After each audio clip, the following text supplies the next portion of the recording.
මම දැක්ක සමහර අය කියනවා කතෝලික සභාව නිර්මාණය කරේ කොන්ස්ටන්ටයින් කියලා.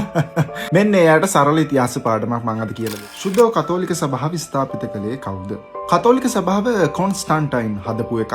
කතෝලික සභාව අවුරුදු 2500කට පස්සේ හදපු එකක්. මේ වගේ කතා ඔයාලා අහලා ඇති. මම අද කතා කරනවා බයිබලයේ සහ මුල් ක්‍රිස්තියානි ඉතිහාසයේ සහ සාක්ෂිවලට ගිහින් කතෝලික සභාව ස්ථාපිත කළේ කවුද කියලා. ඒ නිසා අවසානය වෙනකන් අහන්න. ජේසුස් වහන්සේ මතෙව් 16 වෙනි පරිච්ඡේදයේ 18 වෙනි වගන්තියේ කියනවා පේදුරු නුඹ පර්වතයේකි මේ පර්වතයේ පිට මගේ සභාව ගොඩනගන්නෙමි කියලා. එතන ජේසුස් වහන්සේ කියන්නේ මගේ සභාව කියලා. නැතුව මගේ සභාවන් කියලා නෙමෙයි. ඊට පස්සේ කියනවා පාතාලයේ දොරටු වලට උවද එය පරාජය කළ නොහැකිය කියලා. එහෙනම් ප්‍රශ්නය මේකයි. ක්‍රිස්තුස් වහන්සේගේ සභාව 16 වෙනි සියවසේත් එක් අතුරුදහන් වෙලා 16 වෙනි සියවසේදී මිනිස්සෙක් විසින් ආරම්භ කරපු සභාවක්ද?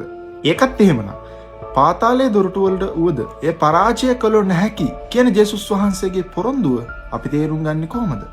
මතෙව් 16:19 ජේසුස් වහන්සේ කියනවා ස්වර්ග රාජ්‍යයේ යතුරු මම ඔබට දෙන්නෙමි කියනවා. ඒතර මේ යතුරු කියන සංකේතය පුද්ගලයෙකුට විශේෂ රාජකාරියක්, කාර්යභාරයක් සංකේතවත් කරන සංකේතයක්. ඊට පස්සේ යොහාන් 21 ජේසුස් වහන්සේ පේදුරුට 3 පාරක් කියනවා මාගේ වැටලුවන් පෝෂණය කරන්න කියලා. ඒ නිසා කතෝලික සභාව සුදෝ පේදුරුතුමා ගැන උගන්වන දේ මධ්‍යතන යුගයේදීවත් පසු ආපු දෙයක්වත් නෙමෙයි. ඒ ක්‍රිස්තුස් වහන්සේගේ වචනයේ මූලයේම ගැබ් වෙලා තියෙන දෙයක්. මම දැක්ක සමහර අය කියනවා කතෝලික සභාව නිර්මාණය කරේ කොන්ස්ටන්ටයින් කියලා.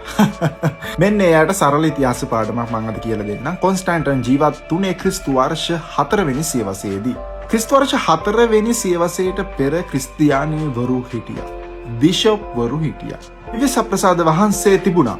අපොස්තොලික සම්ප්‍රදාය තිබුණා. ඒ නිසා කොන්ස්ටන්ටයින් කතෝලික සභාව නිර්මාණය කළා කියන කතාව ඉතිහාසයෙන්ම සම්පූර්ණයෙන්ම බිඳ හෙලෙනවා. කොන්ස්ටන්ටයින් කලේ සභාව බී කරපු එක නෙමෙයි. ඉගෙන දැනගන්න ඕන නම් පොඩ්ඩක් ඉගෙන ගන්න යා මොනවද කරේ කියලා. ක්‍රිස්තු වර්ෂ 107 දී අන්තියෝකියේ ශුද්ධ ඉග්නේෂියස් තුමා ක්‍රිස්තු වර්ෂ 107 හරිද?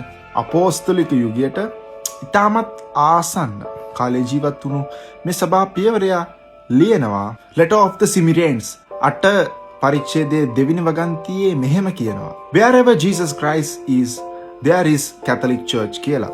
ජේසුස් වහන්සේ සිටින තැන කතෝලික සභාව පවතී කියලා. පොඩ්ඩක් හිතන්න ක්‍රිස්තු වර්ෂ 107 දී ඒ කියන්නේ කොන්ස්ටන්ටයින් ඉන්න අවුරුදු 200කට කලින් කතෝලික කියන මේ වචනය උන්වහන්සේගේ සභාව හඳුන්වන්න සභා පියවරු භාවිතා කරලා තියෙනවා. එහෙනම් කතෝලික සභාව කියන්නේ පස්සුව හැදුණු සභාවක් කියලා නුවණක් තියෙන මිනිස්සෙක්ට කියන්න පුළුවන් කතාවක් නෙමෙයි. ඊට පස්සේ තවත් අවුරුදු 70කට පස්සේ આવොත් ක්‍රිස්තු වර්ෂ 180 දී ශුද්ධ ඉරණේවුස් තුමා අපොස්තලික සම්ප්‍රදාය සහ බිෂොප්වරුන්ගේ අනුප්‍රාප්තිය ගැන කතා කරනවා. විශේෂයෙන්ම රෝම සභාව ගැන ශුද්ධ පේදුරුතුමාගේ සහ ශුද්ධ පාවුලුතුමාගේ අපොස්තලික අනුප්‍රාප්තිය සහ එහි සම්බන්ධතාවය පෙන්වලා දෙනවා. ක්‍රිස්තුස් වහන්සේගේ ශුද්ධ කතෝලික සභාව කියන්නේ පරම්පරාවෙන් පරම්පරාවට ලබා දුන් අපොස්තලික අනුප්‍රාප්තිය. ක්‍රිස්තුස් වහන්සේගෙන් අපොස්තලවරුන්ට, අපොස්තලවරුන්ගෙන් බිෂොප්වරුන්ගෙන් අද සභාව දක්වා මේක දවසක නිර්මාණය වුණු දෙයක් නෙමෙයි. ක්‍රිස්තුස් වහන්සේගේ සිට අද දක්වා පවතින අනුප්‍රාප්තික සභාවක්. ඊළඟ ප්‍රශ්නය තමයි පාවුලුතුමා 2 තෙසලෝනික 2:15 වෙනි පරිච්ඡේදයෙන් කියනවා ස්ථීරව සිට අප ඉගැන් වූ දෙයින් හෝ අපගේ හසුරින් හෝ අප ඔබට ඉගැන් වූ සත්‍යයන් හොඳින් සිතට ගන්න කියලා. එහෙනම් මුල් ක්‍රිස්තියානි විශ්වාසය කියන්නේ ලිඛිත දෙයකට සීමා වුණු දෙයක් නෙමෙයි. අපොස්තලික ඉගැන්වීම වගේම සම්ප්‍රදාය කියලා දෙයක්ත් තිබුණා. කතෝලික සභාව කියන්නේ බයිබලයට විරුද්ධ වෙනම සම්ප්‍රදායක් නෙමෙයි. කතෝලික සභාව කියන්නේ බයිබලය සහ අපොස්තලුන්ගේ සම්ප්‍රදාය එකට එකතු කරන එකම අපොස්තලික ඇදහිල්ලේ කොටසක්. එහෙනම් කතෝලික සභාව කියන්නේ මොකද්ද?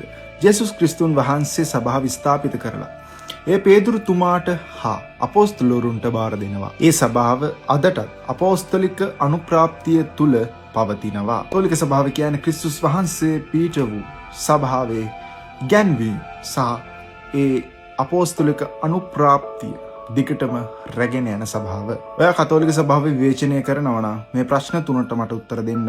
පළවෙනි ප්‍රශ්නය තමයි කතෝලික සභාව 16 වෙනි සියවසේදී නිර්මාණය වුණා නම් 16 වෙනි සියවසේත් එක් මොකද්ද උන්වහන්සේ ස්ථාපිත කරපු සභාව? සහ ක්‍රිස්තු වර්ෂ 107 දී ඉග්නේෂියස් තුමා කතෝලික සභාව කියලා පැහැදිලිවම සඳහන් කරලා තියෙනවා නම් 16 වෙනි සියවසෙන් පස්සේ එහෙම නැතිනම් ක්‍රිස්තු වර්ෂ 4 වෙනි සියවසේ කතෝලික සභාව නිර්මාණය වුණා කියලා ඔයාලා කියන්නේ කොහොමද? දෙවෙනි ප්‍රශ්නය තමයි ජේසුස් වහන්සේ පාතාලයේ දොරටු වලටද මගේ සභාව පරාජය කරන්නට බෑ කියනවා නම් ඔයාලගේ සභාව නම් හරි ඒ වෙනතෙක් උන්වහන්සේගේ සභාව අතුරුදහන් වෙලා තිබුණේ කොහෙද? සහ උන්වහන්සේගේ සභාව මොකද්ද? තුන්වෙනි ප්‍රශ්නය තමයි අපෝස්තලික යුගයේ සිට අපෝස්තලික අනුප්‍රාප්තිය දිව්‍ය සප්‍රසාද වහන්සේ සහ මේ අපෝස්තලික ඉගැන්වීම් අරන් එන්නේ කතෝලික සභාවෙන් නෙමෙයිද? එහෙම නැත්නම් ඔයාලා යන ඔයාලගේ පාස්ටර්ගේ සභාවෙන්ද? ඒ නිසා කතෝලික සභාව කියන්නේ කොන්ස්ටන්ටයින් හදපු එකක්වත් මාටින් ලූතර් හදපු එකක්වත් අධ්‍යයන යුගයේ නිර්මාණය වුණු එකක්වත් එකපාර හදිස්සි මතුණු ආගමක්වත් නෙමෙයි. ක්‍රිස්තුන් වහන්සේ ආරම්භ කරපු පේදුරුතුමාගේ සහ අපෝස්තලරුන්ගේ පදනම පරිදි අපෝස්තලික අනුප්‍රාප්තියේ අඛණ්ඩතාවය තුල මුල් සභා පියවරුන්ගේ ඓතිහාසික සාක්ෂි හමුවේ අද දක්වා පවතින සභාවයි කතෝලික සභාව කියන්නේ. මේ වීඩියෝ එක බලලත් කෙනෙක් කියනවා නම් කතෝලික සභාව කියන්නේ පස්සේ හදපු සභාවක් කියලා. අන්න එකම ප්‍රශ්නයයි ක්‍රිස්තු වර්ෂ 107 දී ශුද්ධ ඉග්නේසියස් තුමා කැතලික් චර්ච් කියලා ලියන්නේ කවුරු ගැනද? බයිබලයේ පෙරලලා බලන්න ක්‍රිස්තුස් වහන්සේ පිහිටපු සභාව කොතනද තියෙන්නේ කියලා. ඔබ පේදුරිය මේ පර්වතීය පිටමාගේ සභාව ගොඩනගන්නේ යේසු පීඨයි.